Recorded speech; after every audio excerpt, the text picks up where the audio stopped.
Hi everyone, welcome to a new episode of Carolyn Talks. This is the podcast slash YouTube channel where I, your host, Carolyn Hines, film critic and journalist, speak to film creatives around the world about their work, the industry, and what inspires them. And this is one of my special interviews for the 2024 South by Southwest Film Festival.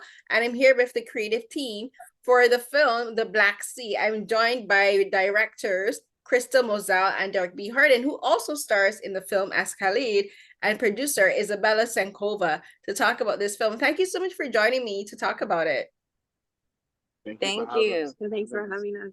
So my first question is Bulgaria. So that is I think that is probably one of the most unlikely locations for a film like this, because most people will want to focus more on like Western Europe, perhaps like Paris or Italy, or somewhere a little bit more well-known demographically to like the Western audience. But I thought Bulgaria was an interesting choice because it's in Eastern Europe and you're right on the coast of the Black Sea in a small coastal village. So talk to me first about selecting that location for a film like this. Well, everyone has seen Western Europe, has been to, it's been overdone. So these guys. Also, she is Bulgarian. Izabella is Bulgarian. And so, that small coastal town is very much a place. It's a place I've spent a lot of time in the last 20 years. And have a lot of friends and community there. But yeah, I mean, Crystal and Derrick, we all travel a lot, and they don't always travel in the most common places. Yeah. And we like to go places that there's no Americans. I feel you.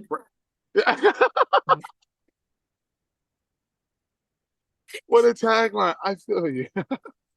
But Izabella has the community there, so we went and visited her, and yeah, Derrick got inspired. I got inspired. As like she said, we travel a lot. And just to mention the elephant in the room, like when I got to Bulgaria, they don't have a lot of African American people, so you can feel it, you can see it, but the culture of hip hop is very prevalent too. So you feel safe. But this was the first time as a Black man that I didn't feel like somebody didn't know me, or when somebody was looking at me that they were just kind of judging me or prejudging me. This was like innocence. If they didn't know, it just felt so heartfeltly innocent. And it felt like a place that I could play with my own stereotypes and creativity and not feel bad about it.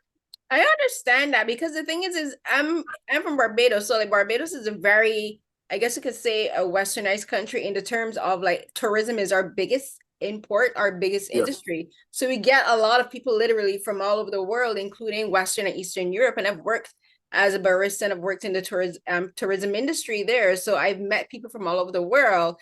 And I have that perspective of being the local, of watching the tourists come in and interacting with them and trying to make them feel welcome, no matter if they've never been to an island or seen as many Black people before.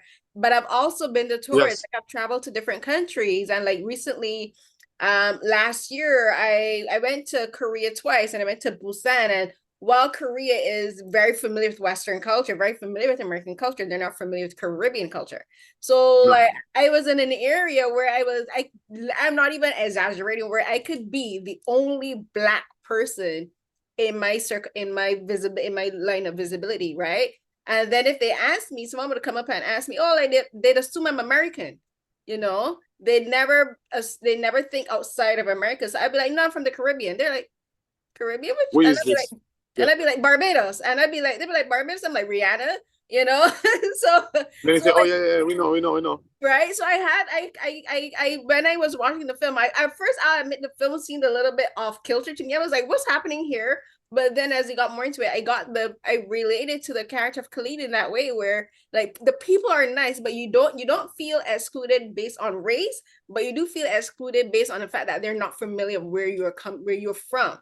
Like they don't know where you're from. So I relate to that. So talk to me about the style of filming, because this kind of felt kind of like improvisational, but almost like guerrilla filming. Whereas like you have a script, you have a plan, you have a production plan, but if something happened, you're like, you know what, let's interact with these people and make this story work this way. Because I wondered if a lot of the interactions that Khalid had were scripted, or if some of them were like you and like the character of Ina played by We her. don't have a script. There's no script. There was no script, right? I wondered about, because I was like, this is giving me guerrilla style filming. Like the character of Ina played by Irmena Chichikova.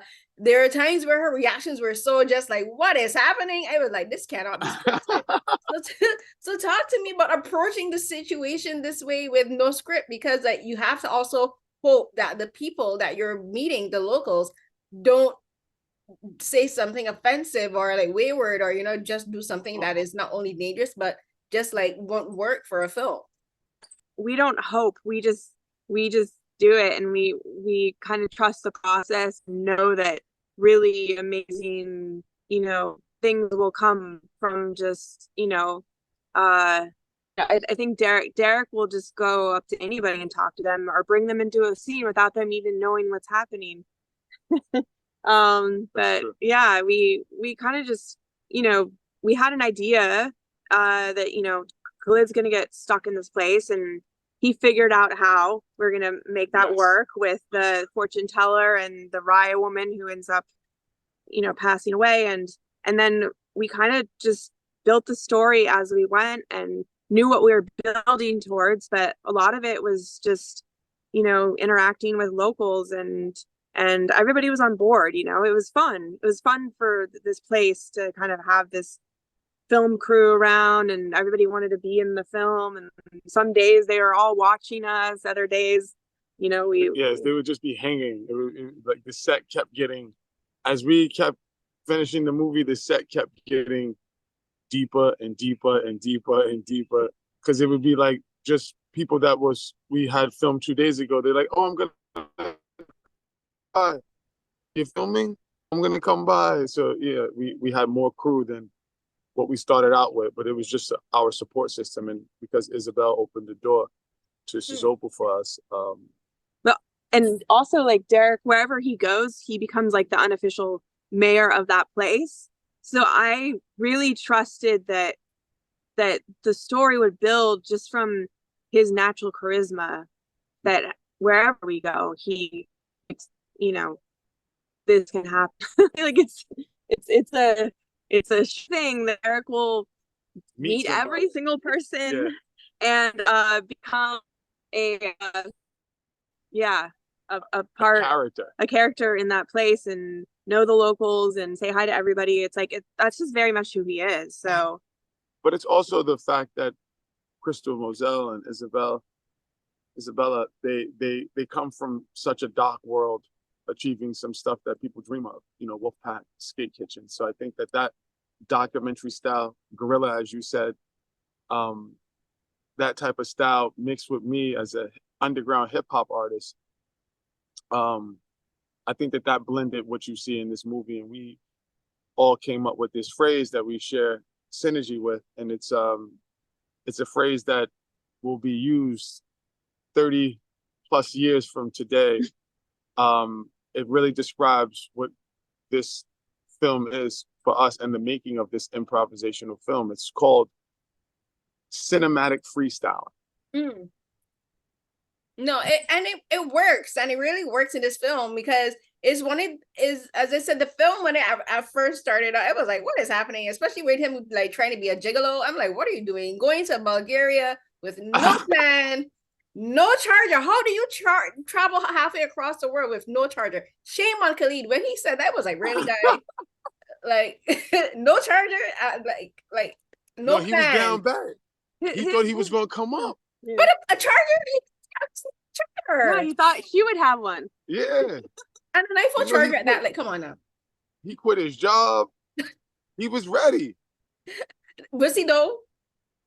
No, he was not ready. He was not ready. Yeah. I love how you're getting scolded. Yeah, she said, was he though? Yeah, he was not ready. Because the thing is like, and the film is kind of like that, like where, as you said, because you didn't have a script, you didn't really have a set plan for how things would roll out.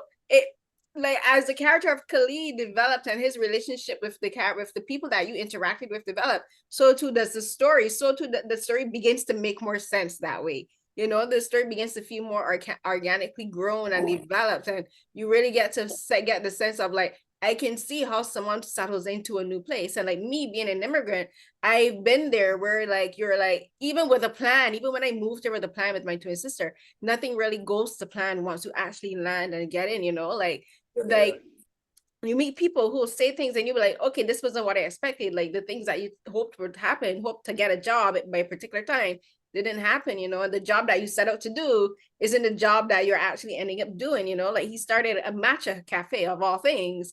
And I thought that and I thought it was really interesting. And something I want Izabella to talk on is, and both you and Izabella to talk on, is the similarities in culture where like no matter where you go, there are things culturally similar that you can have with people. Like for instance, like the princessa.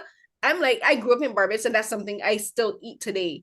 Like a slice of bread toasted with cheese and tomato, and like that's a snack for me. That's something I grew up eating as a child, and I still eat that as a adult because I sometimes just don't feel like making a full 3-course meal. But like it shows that you can have these similarities with people. Sometimes they don't have the same name, but the foundation of like the things with like food, cultural behaviors, the way, you know, like how you speak to your elders, these things are cultural touchstones no matter where you go. So Izabella, as the producer, but also being someone from Bulgaria and having like this familiarity with the location, can you talk about inserting those kind of like elements into the story and into Khalid's interactions with Ina in particular? Yeah, I mean, you know, I think we tried to be intentional about that, like to find these kind of not overly obvious things that that would connect the two of them. And I think part of it, I mean, the pepper roaster, that was something that already on his first trip to Bulgaria the previous summer, Derrick was like super into. And you know, even I think like every Bulgarian actually really cherishes like the pepper roaster. You know, it's a thing. Yeah. There's a real nostalgia about it, and it's like doubles for Trinis. So it is truly. So we were kind of looking for these kind of little elements that would underline the commonalities, you know, rather than the differences. And yeah, I think they just kind of happened naturally. I mean, as part of the improv process too, just seeing how, like for them, seeing how things are done there or how people react to things. And then yeah. No, the discovery was, you know, everything kind of just fell into place. And I think because we've done documentaries before, you know that there's always a story in everything that you can find something, you can find a story. And then, you know, it's like the little details of the comedy, be like, oh, that's perfect, you know, let's include this. We're trying to find the similarities within the cultures that we could bring out. But, you know, I think Izabella already said that it's just like the subtleties was really and like you were saying, it was the communism versus the welfare kind of theory. It's like Black Americans grew up very in a communist union. That's they grew up like communists because they, you know, in theory, you have to wait online for everything. So if you were on American welfare system, you know, the cheese line, the milk line, the food stamps line. So it was very parallel to what, you know, people that had to live through communism went through. And, you know, I think that, I mean, in some way there is, you can draw a comparison between like Bulgaria, like these smaller Eastern European like countries and African Americans experience in America, because, you know, they're like, Bulgaria is one of the poorest countries in the European Union.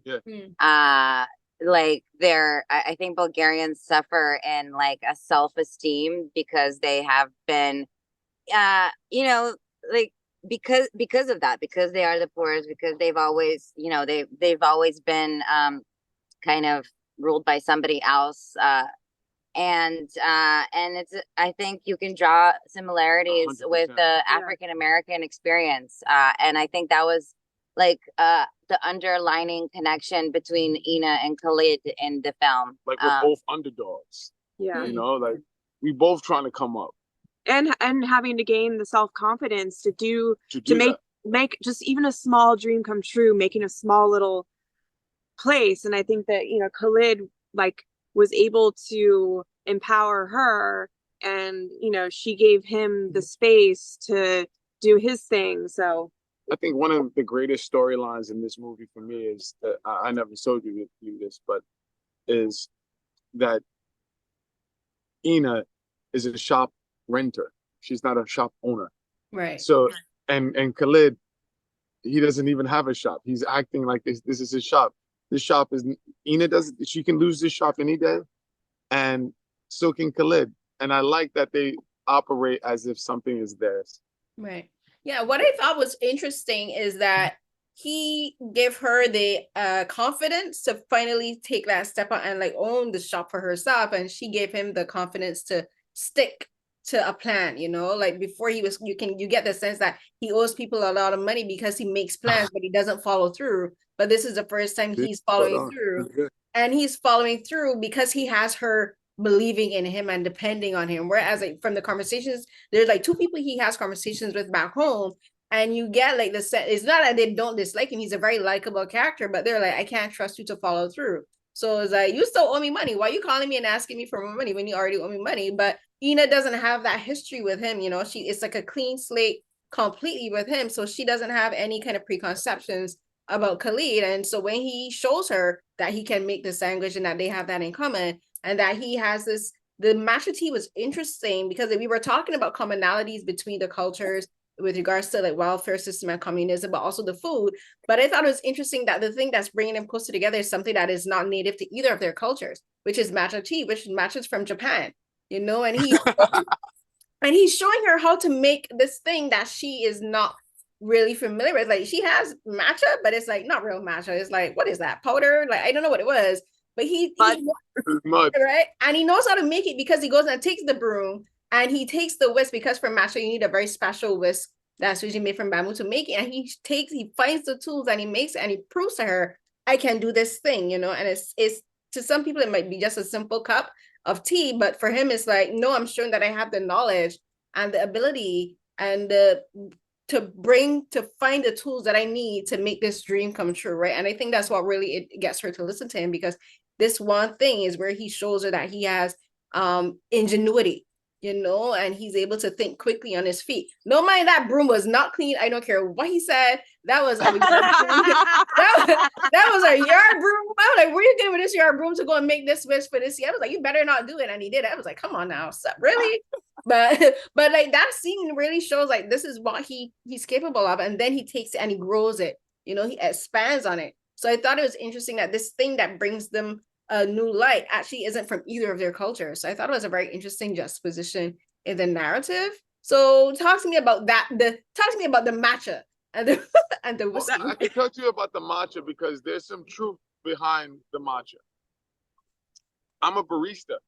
I was a barista too. We got a lot in common.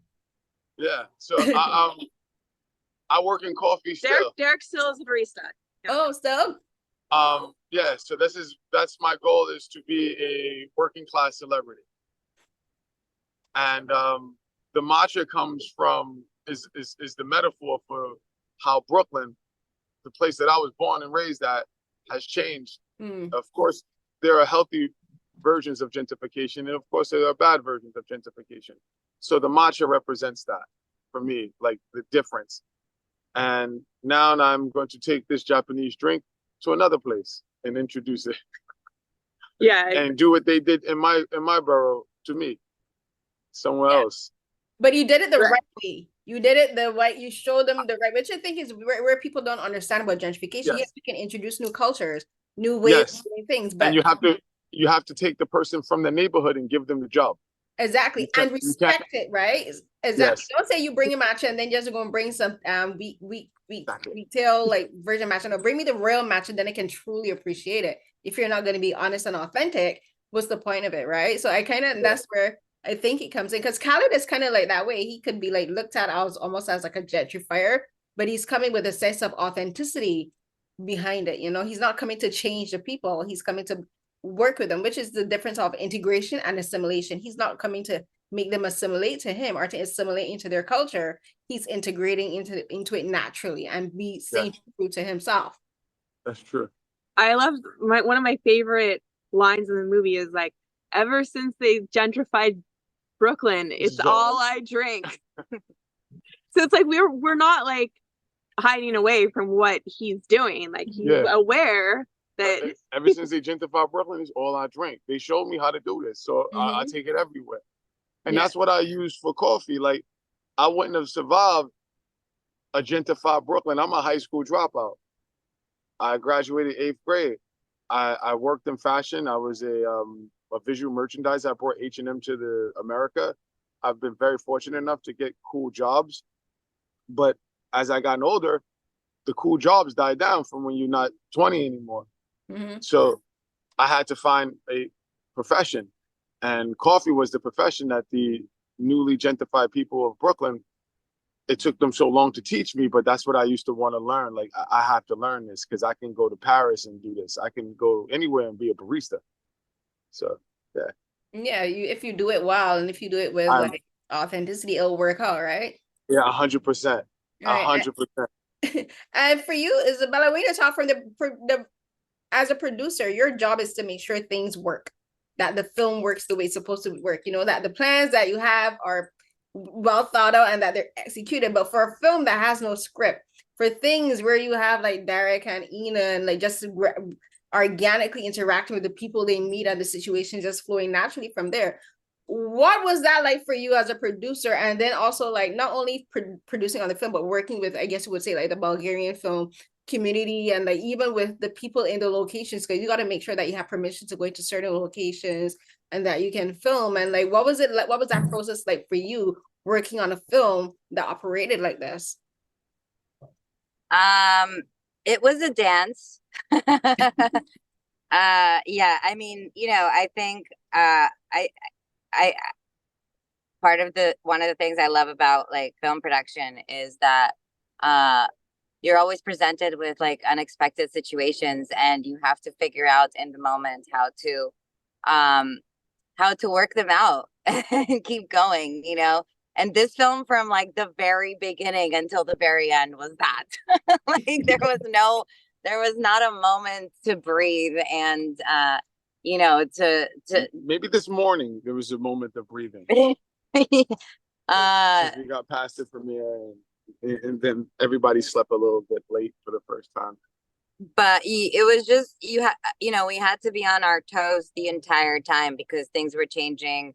We had a schedule that was never thrown out the window every morning, and the new schedule was made on the hour. And our AD, it was pretty wild in that respect, but it also made it really fun and spontaneous. And yeah, so.